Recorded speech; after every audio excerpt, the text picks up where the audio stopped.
Hi hello friends, welcome to our channel Laksharudran nest. என்னுடைய சேனலை subscribe பண்ணி சப்போர்ட் பண்ணுற அனைவருக்கும் என்னுடைய மனமார்ந்த நன்றிகள்.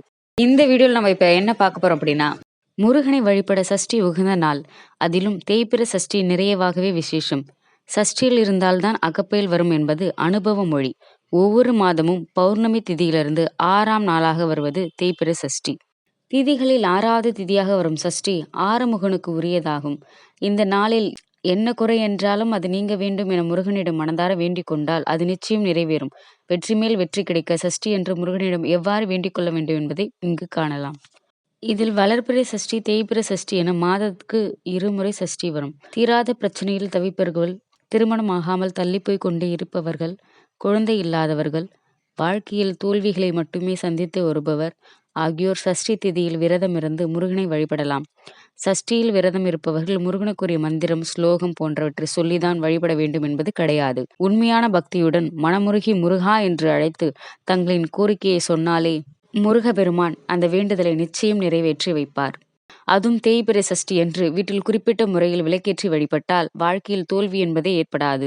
தொட்ட காரியங்கள் அனைத்திலும் வெற்றி கிடைக்கும். அதோடு நீங்கள் என்ன வேண்டுதலை முன்வைத்து இந்த விளக்கை ஏற்றுகிறீர்களோ அந்த வேண்டுதல் நிச்சயம் நிறைவேறும். இதற்காக தேய்பிறை சஷ்டி நாளில் அதிகாலை எழுந்து நீராடி வீட்டின் பூஜை அறையில் முருகன் படம் அல்லது விக்கிரகத்தை எடுத்து சுத்தம் செய்து அலங்கரித்து வைத்துக் கொள்ளுங்கள். முருகன் படம் அல்லது விக்கிரகத்திற்கு முன்பு 2 வாழைப்பழங்களை ஒரு சிறிய தட்டில் எடுத்து வையுங்கள். அந்த வாழைப்பழத்தின் மத்தியில் சிறியதாக குழி போன்று ஏற்படுத்தி அதில் சிறிதளவு நெய் விட்டு திரி போட்டு தீபம் ஏற்றுங்கள். பஞ்சாமிர்தம் எப்படி முருகனுக்கு மிகவும் பிரியமான அபிஷேகம் பொருளோ அதுபோல் இது முருகனுக்கு மிகவும் பிரியமான வேண்டுதலாகும். நெய் விளக்காக இதை ஏற்றுவது மிகவும் சிறப்பானது. இந்த வாழைப்பழ தீபத்தை செவ்வாய்க்கிழமையில் கூட ஏற்றலாம். செவ்வாய்க்கிழமையும் தேய்பிறை சஷ்டியும் ஒன்றாக வருவதால் இன்னும் விசேஷமாக கருதப்படுகிறது. இந்த விளக்கை ஏற்றி வைத்து ஏதாவது ஒரு கோரிக்கையை முருகனிடம் முன்வைத்து மனதார வேண்டிக் கொள்ளுங்கள். அடுத்து வரும் சஷ்டி தீதி அன்று இதே போல் விளக்கேற்றி மற்றொரு வேண்டுதலை வைக்கலாம். இந்த விளக்கை நம்பிக்கையுடன் ஏற்றி வந்தால் வாழ்வில் பல மாற்றங்களையும் அதிசயங்களையும் முருகப்பெருமான் நடத்துவதை காணலாம். இந்த தீப வழிபாடு செய்யும் நாளில் அசைவம் சாப்பிடக்கூடாது. சஷ்டி தினத்தன்று உண்ணாமல் விரதம் இருந்து வேண்டினால் நல்ல பலனை பெறலாம். முடியாதவர்கள் உண்ணாவிரதத்தை தவிர்த்து விடுங்கள். அன்றைய தினத்தில் மாலை நேரத்தில் முருகப்பெருமானை மனதார வேண்டிக் கொண்டு தீப வழிபாடு செய்ய வேண்டும். இந்த தீபம் ஏற்றும்போது முருகருக்கு எளிய நெய்வேத்தியத்தை செய்து வைத்து விடுங்கள். எப்போதும் முருகர் வழிபாடுக்கு செய்வது போல வெற்றிலைப்பாக்கு, பூ, பழம் போன்றவற்றை வைத்து அத்துடன் சேர்த்து இந்த தீபத்தையும் ஏற்றி முருகப்பெருமானை மனதார வேண்டிக் கொள்ளுங்கள். இந்த விரதத்தை தொடங்கும் நாள் தேய்பிறை சஷ்டியில் தொடங்குங்கள்.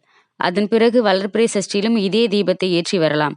இந்த தீப வழிபாடு தொடர்ந்து செய்து வரும்போது நீங்கள் வேண்டும் யாவும் நிச்சயம் உங்கள் கையில் கூடும் என்பதில் சந்தேகம் வேண்டாம்.